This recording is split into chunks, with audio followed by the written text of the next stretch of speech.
Hola hermanos, en el día de hoy les traemos aquí nuestro devocional número 40. Nos quedarán ya 10 devocionales para terminar y concluir con este libro, Lo que Jesús exige del mundo.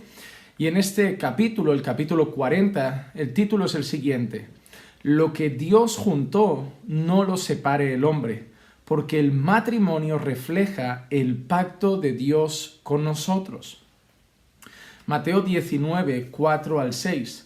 ¿No habéis leído que el que los hizo al principio, varón y hembra, los hizo y dijo: por eso el hombre dejará padre y madre y se unirá a su mujer y los dos serán una sola carne? Así que no son ya más dos, sino una sola carne. Por lo tanto, lo que Dios juntó, no lo separe el hombre. Isaías 54, 5. Porque tu marido es tu hacedor, Jehová de los ejércitos es su nombre. Jesús exige que los esposos y las esposas sean fieles a sus matrimonios. No da por sentado que sea fácil, pero nos enseña que es algo grande, porque el matrimonio es la obra de Dios mismo, por medio de la cual se crea una nueva realidad, una sola carne, que supera la comprensión humana y refleja ante el mundo en forma humana el pacto de unión entre Dios y su pueblo. El matrimonio es mucho más sagrado de lo que la mayoría de personas creen, porque es una creación única de Dios, un espectacular retrato de la relación de éste con su pueblo y una muestra de su gloria. Frente a las depreciadas posturas con respecto al matrimonio en nuestros días, el mensaje de Jesús es que Él mismo es una gran obra de Dios y un pacto sagrado que solo se puede romper con la muerte. El matrimonio, el espejo del pacto de Dios con su pueblo. Jesús conocía las escrituras judías y las vio cumplirse en sí mismo y su obra. Esto incluye el que estaba al tanto de lo que Dios había dicho acerca de su relación con su pueblo cuando la calificó de matrimonio. Por ejemplo, Dios dijo: porque tu marido es tu hacedor, Jehová de los ejércitos es su nombre, en Isaías 54, 5.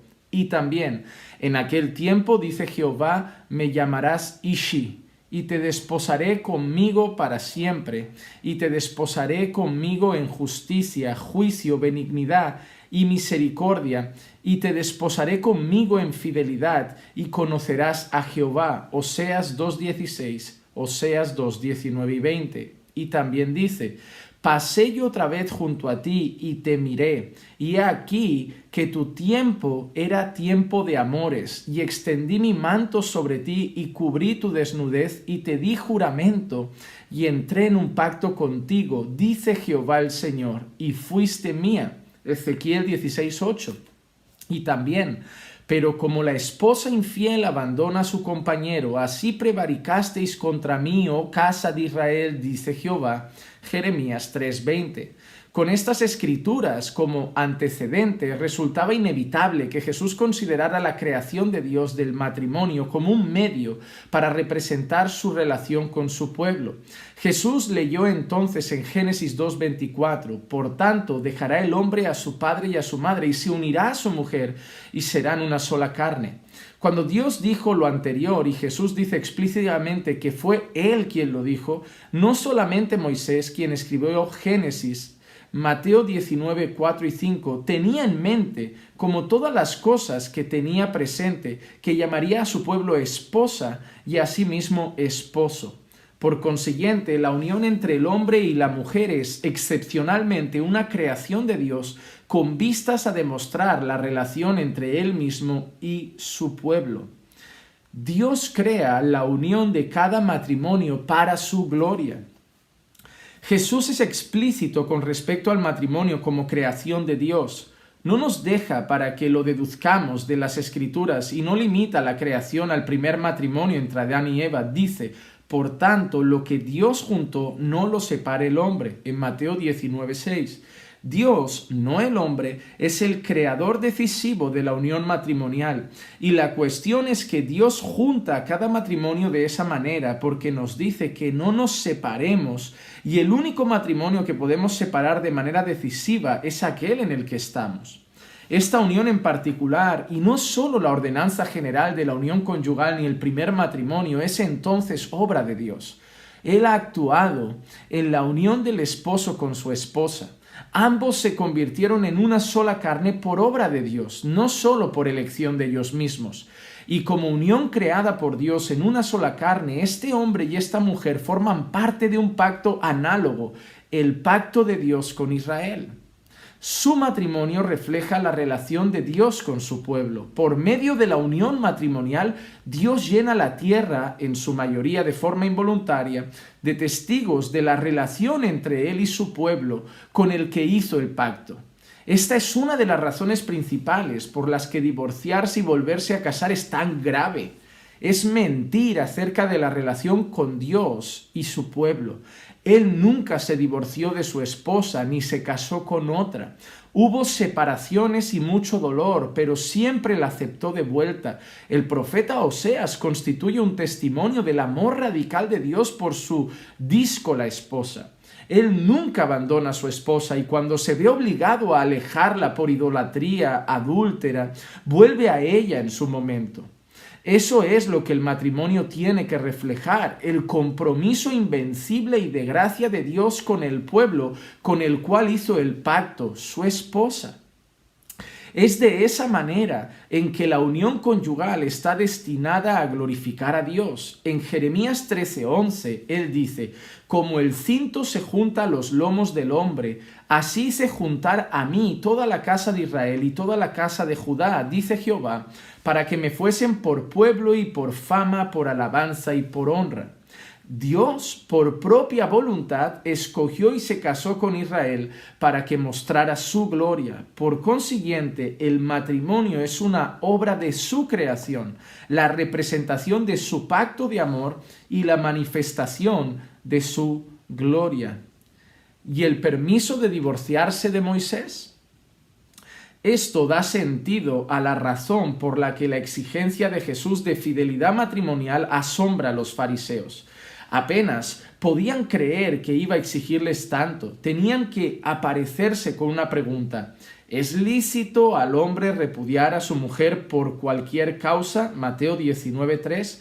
Jesús les responde no haciendo referencia a la ley mosaica, sino a la narración mosaica de la creación. En otras palabras, su intención es enraizar el significado del matrimonio en su diseño original, no en la manera en que se maneja la unión conyugal según la ley en vista del pecado.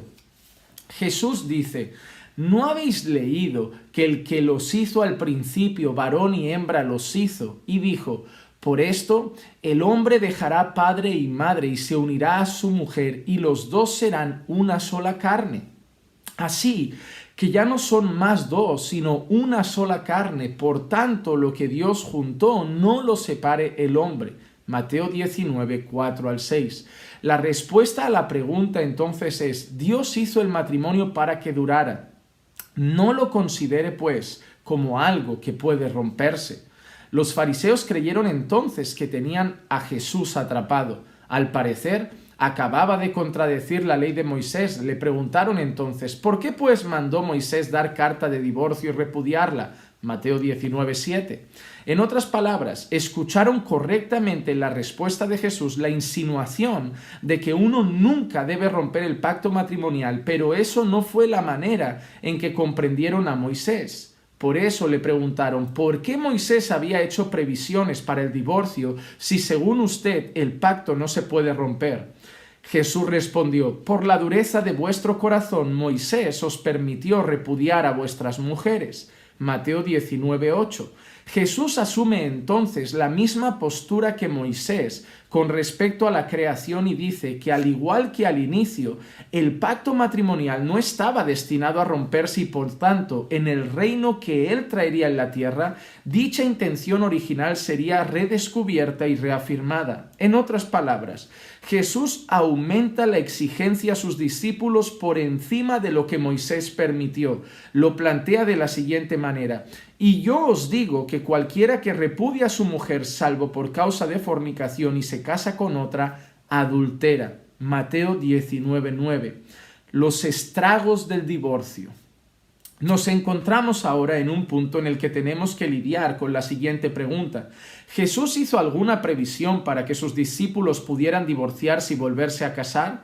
¿Existe alguna coyuntura en la que Él sancionaría lo anterior? No hay consenso hoy en día entre sus seguidores con respecto a la respuesta a dicha pregunta. Quiero dejar claro desde el comienzo que soy consciente de que hombres más devotos que yo han adoptado diferentes puntos de vista del que expongo en el presente material. No afirmo haber visto, oído ni dicho la última palabra en este asunto, ni tampoco, y oro por eso, creo estar por encima de las correcciones si se demuestra que estoy equivocado. Lo que sigue es un intento para demostrar por qué creo que Jesús consideró que el pacto matrimonial podía romperse solo con la muerte y por tanto prohibió volverse a casar si el cónyuge aún vive. Sé que sencillamente decir esto resultará devastador para algunos, añadiendo más sufrimiento al dolor producto de algo que no querían que sucediera. El divorcio es doloroso. A menudo resulta más desgarrador sentimentalmente que la muerte del cónyuge. En ocasiones transcurren largos años antes de llegar, largos años antes de asentarse y adaptarse nuevamente. La agitación de la vida es inmensa. Los sentimientos de fracaso, culpa y miedo pueden torturar el alma. Como el salmista, noche tras noche se duerme un cónyuge entre lágrimas. Salmos 6:6. Se afecta el rendimiento laboral. Las personas se acercan o se alejan con sentimientos poco claros. La soledad puede resultar sobrecogedora. La sensación de tener un futuro desolador puede resultar arrolladora. Las disputas que suceden en un tribunal acrecientan el sufrimiento y nunca falta el angustioso lugar de los hijos. Los padres esperan contra todo pronóstico que las circunstancias y las cicatrices no les afecten ni arruinen sus propios matrimonios algún día. Las tensiones por la custodia y la pensión abren más las heridas y, para colmo, los incómodos y artificiales días de visitas programadas pueden alargar la tragedia durante décadas. Debido a esto y otros factores, las personas que tienen corazones sensibles lloran junto a los que lloran. Tratan de no acrecentar el dolor y a veces dicho cuidado se confunde con un compromiso. Las personas creen que el cuidado tierno es incompatible con la confrontación, que la ternura de Jesús y la dureza de sus demandas no pueden ser amor. Pero de seguro eso es incorrecto. El reto es amar de forma bíblica. Jesús era extraordinariamente bondadoso. Sus enseñanzas respecto al divorcio y al volverse a casar fueron además firmes. Lo que Dios juntó, no lo separe el hombre. De hecho, la confrontación firme y bondadosa a las exigencias de Cristo es una forma de ser bondadoso, porque una decisión pecaminosa resulta tan dañina para una persona como el dolor sentimental. Esto se cumple para el individuo, la iglesia y la sociedad. Los acuerdos compasivos con respecto a la santidad del matrimonio que debilitan la solidez del pacto matrimonial parecen ser muestras de cariño a primera vista, pero causan estragos al pasar de las décadas. Preservar la solidez del pacto matrimonial a un alto nivel parece difícil a simple vista, pero produce un sinnúmero de bendiciones que las generaciones futuras dan por sentadas. El gran reto para los seguidores de Jesús al borde del divorcio y de volverse a casar es amar de manera bíblica. El gran reto consiste en mezclar las lágrimas de compasión con el difícil amor a la obediencia. Esto solamente honrará a Cristo y preservará la salud espiritual, el poder del matrimonio y la iglesia que Jesús fundó. En Mateo 19, 3 al 9 y en Marcos 10, 2 al 12, Jesús rechazó la justificación de los fariseos con respecto al divorcio que aparece en Deuteronomio 24 y reafirmó el propósito de Dios en la creación. De ningún ser humano debe separarse si Dios los juntó. Dijo que el tratamiento que Moisés dio al divorcio se debió a la dureza del corazón humano e insinuó que él había venido a tomar cartas en el asunto. Su objetivo era que la norma de sus seguidores fuera más alta de lo que la ley permitía. ¿Cuán alta? Esa es la pregunta a la que intento dar respuesta en el próximo capítulo. Hermanos, si hay un tema que tiene dividido al pueblo de Dios, es el tema del matrimonio y las segundas nupcias. Para explicar correctamente el tema del matrimonio y las segundas nupcias, requeriríamos un estudio mucho más profundo. Y yo me comprometo a que un día en un futuro pueda hacer un estudio profundo sobre ese texto concretamente en el que Jesús, para muchos, abre una puerta para el divorcio, pero para otros está corrigiendo la actitud de algunos que estaban aprovechando para divorciarse. Pero yo les recomiendo, si les interesa este tema, si les interesa este asunto, hay un libro que se centra en algo que el autor ha mencionado en este día, y es el tema del pacto matrimonial. Cuando nosotros nos casamos, somos una sola carne, no porque yo me he hecho una carne con mi esposa, sino porque Dios nos ha unido y Dios nos ha hecho una sola carne. Cuando nosotros nos volvemos una sola carne, no es una obra nuestra puramente, sino una obra de Dios. Por eso Jesús reafirma, lo que Dios ha unido, no lo puede separar el hombre, porque el hombre no lo ha unido. No ha sido decisión del hombre hacerles una sola carne. Han hecho un pacto matrimonial ante Dios. Dios los ha hecho una sola carne y Dios no quiere romperlo. Y por eso Jesús afirma eso, lo que Dios ha unido, no lo puede romper el hombre. Hay una cosa que tenemos que tener claro.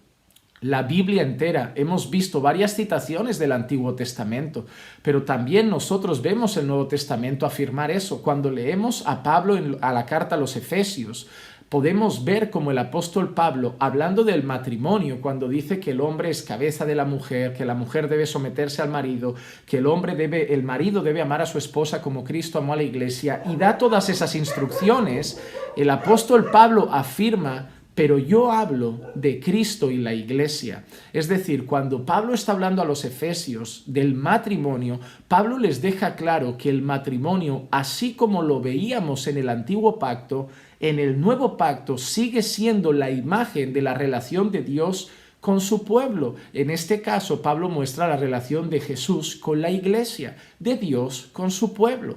Entonces, ¿acaso Dios ha abandonado a su pueblo? No. El pueblo ha sido infiel muchas veces, como leemos en el antiguo pacto. Ha adulterado espiritualmente contra Dios. Ha traicionado el pacto con Dios de obedecerle, de adorarle, de ser ellos adoradores de Él y solo de Él. Y muchas veces por el pecado de la idolatría, que es lo que consideramos un adulterio espiritual contra Dios, el pueblo era castigado, el pueblo era llevado al cautiverio muchas veces bajo la mano de pueblos paganos, eran sometidos a castigos por su pecado, pero ¿qué hacía luego Dios al final?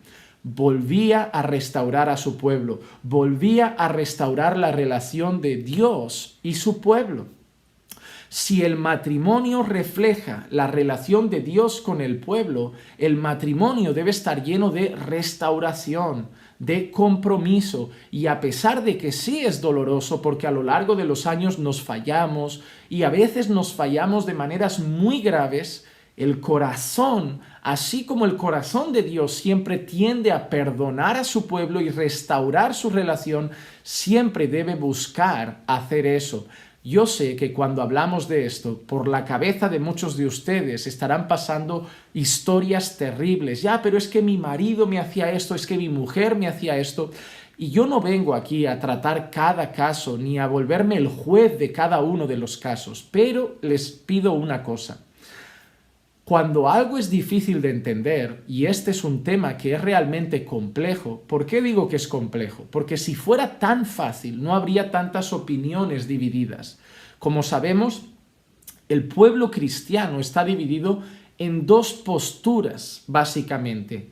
La postura número uno son la postura que tiene, por ejemplo, John Piper y muchos otros buenos teólogos que afirman que el matrimonio solo se puede disolver con la muerte, que el matrimonio, por cualquier otro motivo, si lleva a una segunda nupcia, a un divorcio y una segunda nupcia, siempre se va a incurrir en adulterio, porque solo puede romperlo la muerte. Esa es una postura.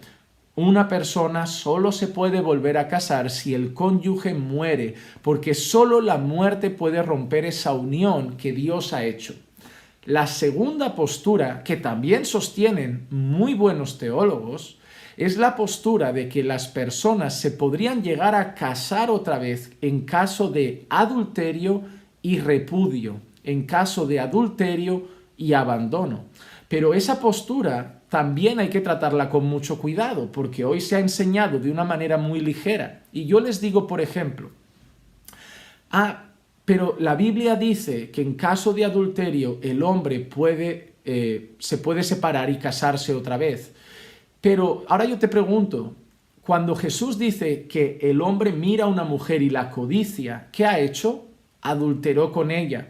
Si tú dices eso y para Jesús mirar y codiciar es adulterio, en cierta manera estás diciendo que si mi marido o mi esposa ha mirado a alguien y lo ha codiciado, ya adulteró y por lo tanto la puerta del divorcio está abierta. Hay que tener mucho cuidado.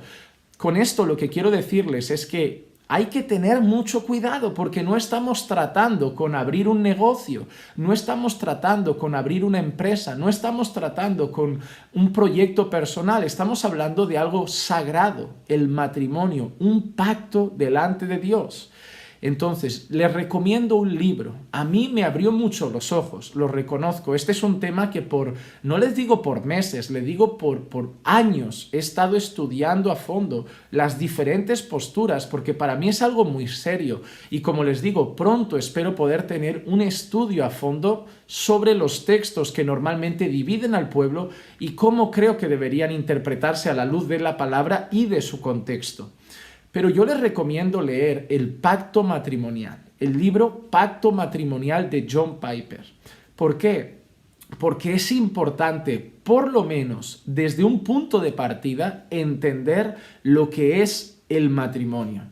Porque no podemos hablar de divorcio y de segundas nupcias si no entendemos lo que conlleva el matrimonio y lo que es el pacto matrimonial. Así que yo, antes de que en un futuro pueda traer ese vídeo con la enseñanza más completa sobre el tema del divorcio y las segundas nupcias, les animo a conseguir ese libro, Pacto Matrimonial de John Piper. Si están solteros, compren el libro y lean el libro antes de casarse. Si están casados, compren el libro y lean el libro con sus esposos y esposas. Y si por lo que sea ya no están casados, compren el libro para entenderlo. Ese libro es muy edificante. Hay pocos libros, creo yo, que hablen del matrimonio de una manera tan profunda como el Pacto Matrimonial de John Piper. Vamos a orar y simplemente en esta oración vamos a pedir al Señor que ayude a los matrimonios. Sabemos que muchos sufren, pero hermanos, ¿no creemos en un Dios de milagros? ¿En un Dios que restaura hogares? ¿En un Dios que restaura familias? Yo personalmente les digo que he visto obras poderosas de Dios en hogares que todo el mundo decía, separaos, y Dios los ha restaurado. Yo sigo creyendo en un Dios que ama a la familia, en un Dios que une los matrimonios para toda la vida y creo en un Dios que restaura hogares. Y a ese Dios vamos a orar un minuto, aunque sea, para pedir que ayude a los matrimonios que están pasando por problemas. Padre, te damos gracias por tu palabra y te damos gracias, Señor, por tu bondad y misericordia. Gracias, Señor, por ser ese Dios bueno y compasivo. Padre, sabemos que el matrimonio es complicado, sabemos que hay muchas luchas, sabemos que hay dificultades, pues al fin y al cabo, Señor, somos dos pecadores que van a convivir juntos para toda la vida. Sí, Señor, somos tus hijos, pero estamos en un proceso de santificación y a veces nuestra carne nos juega malas pasadas. Y sabemos que en el matrimonio van a haber momentos de luchas, de dificultades, incluso de heridas graves que se van a ocasionar unos a otros. Pero, Señor, ¿qué hay que tú no puedas restaurar? ¿Qué hay, Señor, que tú no puedas arreglar? ¿Qué hay, Señor, que tú no puedas obrar un milagro y volver a levantar con fuerza? Y yo te pido eso, Señor. Da fuerza a los matrimonios. No deseo, Señor, que la iglesia se vuelva el lugar donde hay tantos divorcios como el mundo.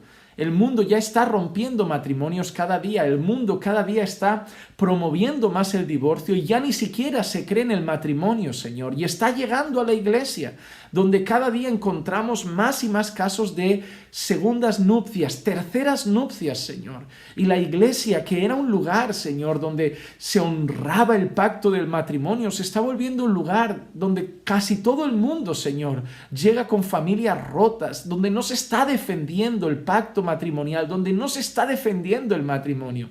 Y te pido, Señor, que tu iglesia, la que representa tu pacto, Señor, pueda defender el matrimonio que representa tu unión con tu pueblo. Ayuda a los matrimonios, ayuda a las familias, ayuda a los que están sufriendo y da fuerzas a esos valientes y a esas valientes, Señor, que en medio de todo el dolor siguen creyendo en ti y siguen luchando por sus hogares y no han desistido de sus matrimonios y que entre lágrimas siguen casados diciendo: Señor, yo me casé por ti y aguantaré por ti. Señor, fortalécelos, fortalécelos, ayúdalos, Señor, te lo pido en el nombre de Jesús. Amén, amén y amén.